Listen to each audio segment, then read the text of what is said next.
Hola, espero que estén muy bien. En este video les traigo el gameplay de esta consola Xbox Series X con este televisor Smart de Samsung Neo QLED QN90A. Les mostraré lo que me arroja el menú de esta consola con este televisor. También algunas configuraciones recomendadas principalmente para intentar decrecer la intensidad del clouding y del blooming. Porque sí, este televisor, a pesar de que tiene tecnología de retroiluminación Full Array con mini LEDs, presenta problemas de clouding y de blooming que son muy notorios. Quienes vieron la review completa que hice de este televisor se pudieron dar cuenta de este problema. Lastimosamente sí los tiene. Yo esperaba más de ese televisor, pero bueno, ¿qué se le va a hacer? Entonces voy a mostrarles las configuraciones y también los gameplays para que los puedan disfrutar. Bueno, esto es lo que me arroja el menú de esta consola con este televisor QN90A. Por supuesto, permite los 120 Hz en 4K porque tiene un puerto HDMI 2.1 para lograr este objetivo. También permite tasas de refresco variables G-Sync, también por supuesto FreeSync, en este caso FreeSync Premium. También permite todo esto en 4K 120 Hz. Lo único que no permite es Dolby Vision porque, como muchos ya saben, ninguno de los televisores actuales de la marca Samsung es compatible con esta tecnología de alto rango dinámico. Para que la Game Bar se muestre, simplemente presionan por algunos segundos el botón de play y pausa. Aquí nos muestra información relevante, los 120 fotogramas, el HDR o alto rango dinámico activado, el FreeSync Premium. De forma directa podemos acceder también aquí a la configuración del modo juego. Configuración del Motion Plus del juego, en este caso no se puede modificar. El HDR juego es lo que se conoce como HDR Gaming Interest Group o HGIG, que mejora el tema del brillo y el contraste en videojuegos como este Destiny 2 que tienen HDR. Estas son las configuraciones recomendadas. El brillo, decrecerlo hasta 20, el contraste mantenerlo así en 50, la definición en 10, el color en 33, tinte VR en 0, el oscurecimiento local o local dimming en alto, lo mismo el mejorador de contraste también en alto. El tono de color aquí ya es algo muy subjetivo, lo pueden colocar en tibio 1 o 2 si quieren un tono o un aspecto más cineasta. En mi caso prefiero colocarlo en estándar, ya es decisión de ustedes decidir el tono de color. Los resultados solamente varían en eso, en los colores como tal.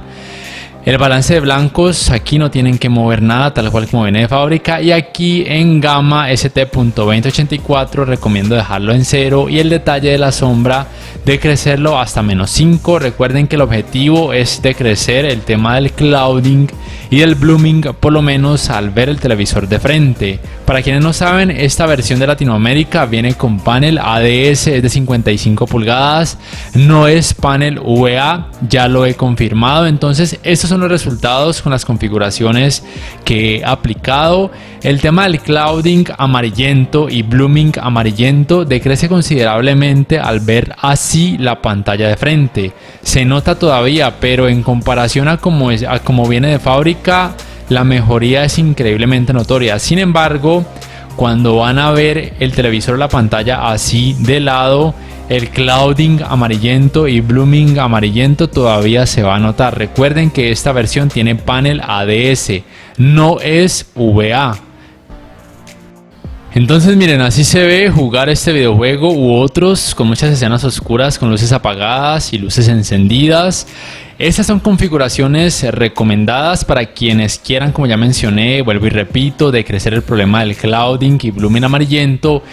En esta versión con panel ADS de este Neo QLED QN90A, que por lo menos aquí en Latinoamérica vino con ese panel. Creo que en algunos países de Europa algunos suscriptores también me han dicho que el QN90A les llegó con panel ADS. Por lo menos en Estados Unidos y en Canadá tiene panel VA y creo que no tiene esos problemas de clouding y blooming amarillento. La verdad es que no me lo han podido confirmar, pero esa sería la tendencia, que este problema solamente es en esta versión LATAM o Latinoamérica con panel ADS, que es una especie de IPS o que se comporta muy similar.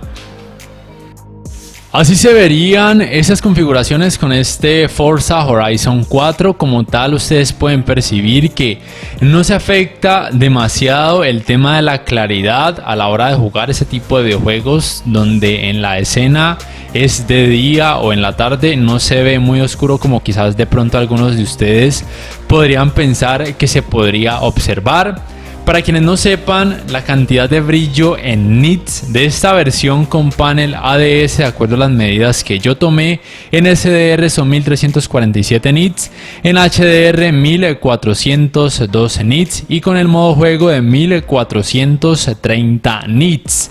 En el caso de la versión con panel VA hay una diferencia muy notoria, en SDR de 1428 nits, en HDR 1800 y en HDR con el modo juego de 1862.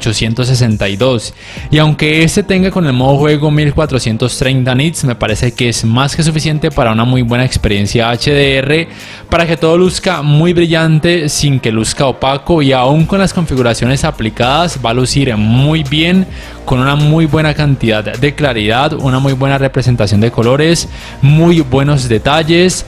Para quienes no sepan, la relación de contraste nativa de esta versión con panel ADS también, de acuerdo a mis medidas, son de 1787 a 1 y con el local dimming de 2438 a 1. La versión con panel VA tiene una relación de contraste más alta. Nativa es de 3510 a 1 y con el local dimming alcanza unos increíbles 26534 a 1. Entonces miren, las configuraciones que les he mostrado, como ustedes se están pudiendo notar con este tipo de juegos donde hay más colores vívidos, no van a afectar enormemente la experiencia en cuanto a claridad y la representación de los colores. Es opcional si quieren aplicar esa recomendación, si por ejemplo van a alternar entre jugar este tipo de videojuegos con escenas con mucho color, con mucha claridad, y videojuegos con escenas con mucha oscuridad, para que de pronto en ese tipo de videojuegos de horror o de survival horror o de terror no vayan a notar un clouding y blooming amarillento de frente a mirando de frente la pantalla tan exagerado. Si ustedes van a jugar siempre este tipo de juegos con mucho color, mucha claridad, no es necesario aplicar las configuraciones. De hecho, con lo que viene de fábrica es más que bueno, los resultados son muchísimo mejores. Va a haber una claridad extrema sin que llegue a notarse opacidad, que era el problema que sucedía con algunos televisores que tenían altas cantidades de brillo pero que no tenían la tecnología mini LED. En cuanto al tiempo de input lag, no tengo un dispositivo que me permita medir este valor con esta versión con panel ADS de este NeoQLED QN90A, pero yo diría que no debería ser muy separada de los resultados de la versión con panel VA, cuyo tiempo de input lag en SDR en 4K 60 Hz es de 9,8 milisegundos, en HDR de 9,7 milisegundos y en 4K a 120 Hz de 5,3 milisegundos. Miren, en términos generales, este NeoQLED QN90A versión con panel ADS no es que sea un mal televisor, lastimosamente sí que tiene un problema de clouding y de blooming de color amarillento que es muy notorio en escenas con mucha oscuridad, aun cuando se ve el televisor de frente, y es muchísimo más notorio cuando se ve su pantalla fuera de ángulo o desde un ángulo muy amplio o pronunciado. Pero si siempre lo van a ver de frente o van a disfrutar este tipo de videojuegos con muchos colores o televisión, contenido por medio de TV cable o aplicaciones de streaming, la verdad es que los resultados son increíblemente buenos. Tiene un muy alto brillo que le ayuda a tener una relación de contraste que, aunque sea baja en teoría, la verdad es que gracias a la tecnología mini LED da muy buenos resultados. Contraste entre colores vivos y entre colores oscuros, no se va a notar pero absolutamente nada de opacidad a pesar de tener una alta cantidad de brillo. Entonces, y lo otro es que por lo menos aquí en Colombia y creo que en algunos países han decrecido considerablemente sus precios. Por lo menos aquí esta versión con panel ADS decreció su precio aproximadamente unos $350 o incluso un poquito más. Aquí por ejemplo pasó de costar 6.100.000 pesos colombianos a 4.700.000 pesos, es decir, de 1.620 a casi $1.190, que fue una reducción de precio muy alta. Yo creería que para poder competir con los OLED de LG, y porque de pronto se dieron cuenta que esta versión con panel ADS tenía esos problemas de blooming y clouding amarillentos, y esta era la única opción de poder ser competitivos, porque al parecer los estaban devolviendo mucho, no solamente aquí en Colombia sino también en otros países, con esta versión con panel ADS. Bueno, ya para terminar, si este video les ha gustado, les invito a que por favor le den me gusta, que lo compartan en redes sociales, que se suscriban a mi canal si aún no lo hacen, que activen la campanita de notificaciones y que si pueden me apoyen por medio de Patreon. Con todo esto me ayudan a seguir creciendo mi canal. No siendo más, me despido por el momento y hasta la próxima.